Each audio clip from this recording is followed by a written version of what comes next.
All right, welcome to the explainer. So today we're going to do something really cool. We're going to crack open that black box we all hear about, the large language model. I mean, you use them, I use them, we all do. But how do they actually work? What's going on under the hood? Let's get right into it. You've totally done this, right? You type a prompt into one of these things, something like, hey, write me an email saying sorry for, I don't know, that gardening mishap with the neighbor's prize-winning roses.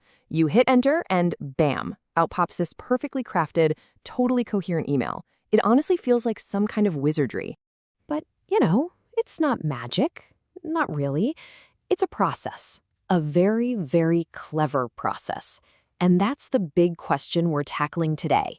What is really going on inside that pink box? How does it take our words and turn them into, well, its words? Okay, so let's get into the first big secret. And this one is absolutely fundamental. The model does not think up the entire response in one brilliant flash of insight. No way. It actually builds it piece by tiny piece, one token at a time. Yeah, it's not thinking in paragraphs or even sentences. It's thinking in these little chunks of text called tokens. So it generates dear, then it stops. Then it generates Sarah, then it stops again. Then the comma, and so on. Every single piece is its own separate, calculated move. It's a step-by-step construction job. Okay, and here's where it gets really, really cool. This is the core loop. So after it spits out the word dear, it doesn't just forget about it and move on. No. It takes that word and literally glues it to the end of your original prompt.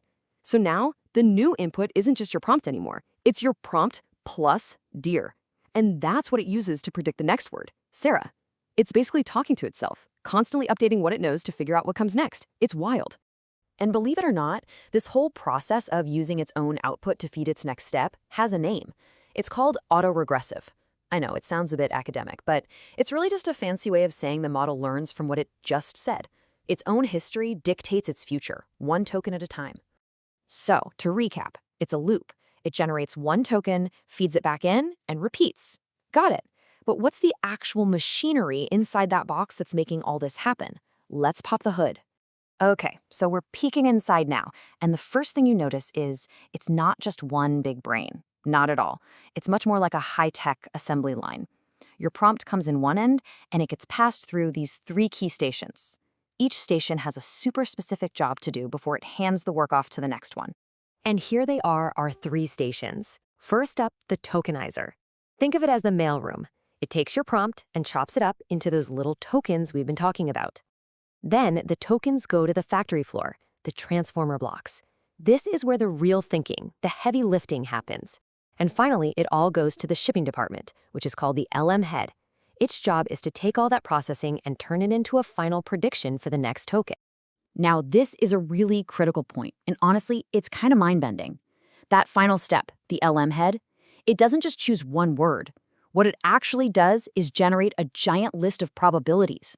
I'm talking a score for every single possible token in its entire vocabulary. That could be 50,000 words or more. It's basically looking at all its options at the same time and saying, okay, what are the odds for each of these? So for example, after it's processed our email prompt, that list of probabilities might look something like this. The model says, okay, there's a, say, 40% chance the next word is dear, but it also calculates the odds for everything else. Like maybe a 1% chance it's the word Zyziva, which is a real word, by the way, and a minuscule 0.01% chance it's just an exclamation point. Then, based on those odds, it makes its pick. All right, so we've got the whole assembly line mapped out. Now, let's zoom in on the most important part of the whole operation. We're going into the engine room, that big stack of transformer blocks. So it turns out the model doesn't just have one of these transformer blocks, it has a whole bunch of them stacked one on top of the other. We're talking dozens, sometimes over 100 in today's big models, and the information just flows straight up through the stack. Each block takes the output from the one below it, does some more processing, refines it, adds a little more understanding, and then passes it up to the next one. It's like a multi-story factory of thinking. And if we zoom in even further, inside every single one of those blocks, we find two key players working as a team. First, you have the self-attention mechanism. You can think of this as the context brain. Its whole job is to figure out how every word in the sentence relates to all the others. Then you have the feed-forward network. This is the thinking muscle. It's the powerhouse that does all the heavy-duty number crunching and processing. Now, of those two, one of them is the real game changer, the thing that made all of this possible. We're talking about self-attention. It is, without a doubt, the secret sauce of the entire transformer architecture. So why is it so important? Well, to get it, let's look at a really simple sentence. The dog chased the squirrel because it was fast. Now, for you and me, this is easy, right? We know what it refers to. But for a computer, how does a machine figure that out? The whole meaning of the sentence depends on understanding that one little pronoun. And that's exactly the kind of puzzle that the attention mechanism was invented to solve. So here's the big idea, in a nutshell. For any given word, let's take our problem word, it. The attention mechanism does a little two-step dance. First, it looks at every other word in the sentence, the, dog, chased, squirrel, all of them, and basically asks each one, hey, how relevant are you to me? It gives each word a score. Then, for the second step, it uses those scores to pull in a little bit of information from the words that scored the highest. It creates this beautiful blended new meaning for the word it that's now soaked in all that important context. Okay, let's try a simpler analogy to really nail this down. Imagine every word has two things, a question it wants to ask and a key that can answer other words' questions. So a word like sat sends out a query, its question, which is basically who's doing the sitting and where are they sitting. Then all the other words hold up their keys. The model checks how well each key fits the query from sat. In this little example, the keys for thee and Matt are a really good match. The key for cat might be less relevant for this specific query. By doing this for every word, with every other word, it creates this incredible rich map of who relates to whom across the whole sentence. Okay, so we figured out how words look at each other to understand context. That's huge. But there's one last crucial piece of the puzzle missing. How does the model know what order the words are in? And this is so important. You can't overstate it. Think about it. The cat chased the mouse versus the mouse chased the cat. Same exact words, right? But the meaning is completely different. The problem is that attention mechanism we just talked about on its own, it just sees a bag of words. It doesn't inherently understand their order.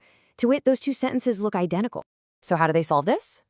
Well, with a really clever and elegant bit of math called rotary positional embeddings, or just ROPE for short. It's basically a genius way to stamp each word with its position before the attention mechanism even gets to see it.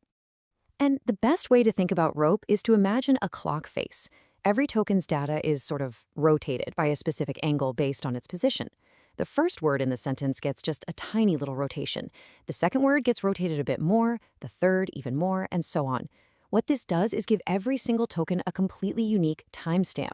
So now the model doesn't just know what the words are, it knows exactly where they are in the sequence. It's brilliant. So there you have it. That's the whole machine, from top to bottom. It's this constant, looping process of predicting the next most probable word. And it's all powered by these stacked layers of attention that give it a sense of context and word order. Which leaves us with a pretty big and kind of philosophical question to chew on. If it's all just a very, very sophisticated game of what comes next, based on statistics, is it really understanding anything at all?